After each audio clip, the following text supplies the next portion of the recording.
Whenever she walked through the village, doors closed, mothers pulled their daughters inside, fathers watched in silence, children were warned, stay away from her.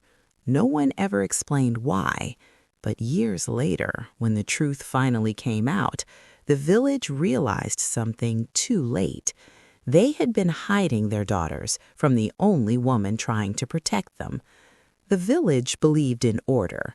Everyone followed tradition. Everyone knew their place, especially women. Girls were taught early what was expected of them, who they would marry, when, and without question. And then there was her. She lived alone near the edge of the village, no husband, no children, no interest in fitting neatly into anyone's expectations. She spoke to the girls as if they had choices. That alone was enough to make people uncomfortable. She fills their heads, the mothers whispered. She makes them restless, the elders warned. Soon, a pattern formed. When she passed, girls were pulled away. Conversations stopped. Doors closed. She became someone to be avoided, and she noticed everything. She noticed the fear in mothers' eyes, the way fathers positioned themselves like guards, the way young girls looked at her, curious but quickly learning to look away. What the village didn't see were the evenings after dark, girls slipping out quietly, excuses whispered to parents. I'm visiting a friend. I'll be back soon. They met her by the river or near the old fig tree, places where secrets could be kept. She never told them what to do. She listened. Stories came slowly at first, hesitant, afraid, promises made without consent, dates decided without discussion, names written down before questions were allowed. Ages that didn't match what tradition claimed was ready. Some girls cried. Others stared at the ground, already resigned, already accepting what they thought they couldn't change. She did not interrupt. She remembered every word, every detail, every name. And she began keeping track. Names, ages, timelines, patterns no one else wanted to see. Wedding drums had always been part of village life, the sound of celebration, continuation, tradition. But something changed. They came more often, too often, and for girls who were still learning to braid their hair, still playing games in the afternoon sun, still children. She noticed who celebrated and who stayed silent. She noticed how quickly agreements were made, how little time passed between announcement and ceremony, how young some brides looked standing in their wedding clothes, how their eyes held something that wasn't joy. She went to the elders once, carefully, respectfully, knowing one wrong word could close every door. This feels rushed, she said. Some of these girls are so young. They smiled, that smile that dismisses without discussion.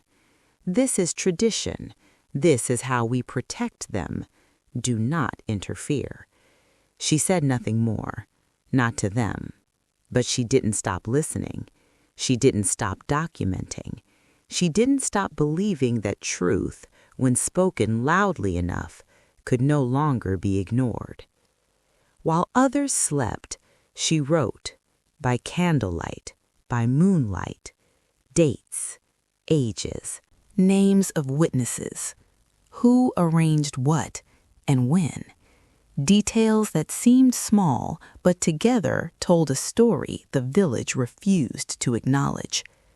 She spoke quietly to visiting teachers, to traveling officials, never accusing directly, always asking questions, planting seeds. Have you noticed the age of brides here? Do marriage records match what's claimed? What does the law say about consent? Months passed. Then one morning, strangers arrived. Official vehicles, government representatives, clipboards, authority. They asked questions no one wanted to answer.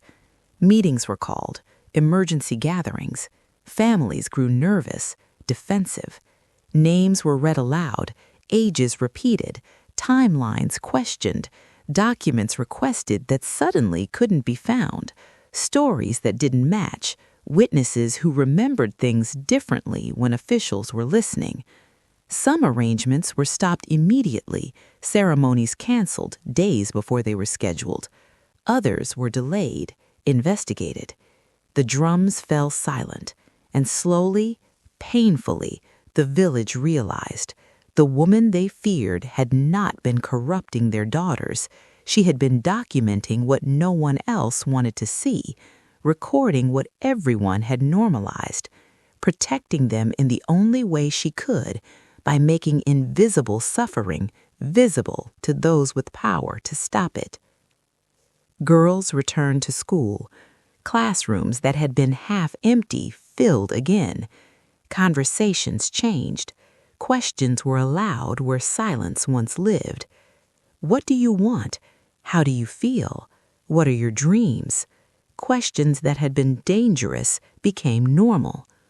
Mothers stopped closing doors when she passed.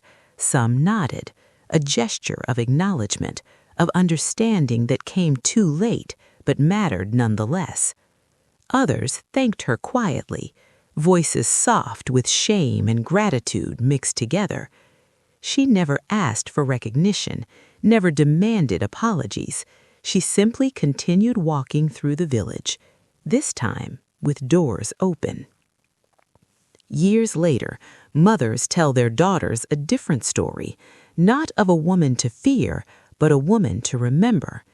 If someone listens to you, if someone asks questions when everyone else demands silence, do not be afraid. That person might be the only one trying to help.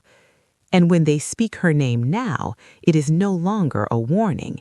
It is a reassurance, a promise that someone will always be watching, documenting, fighting for those who cannot yet fight for themselves. The woman they hid from was the woman who saved them. They just didn't know it until it was almost too late.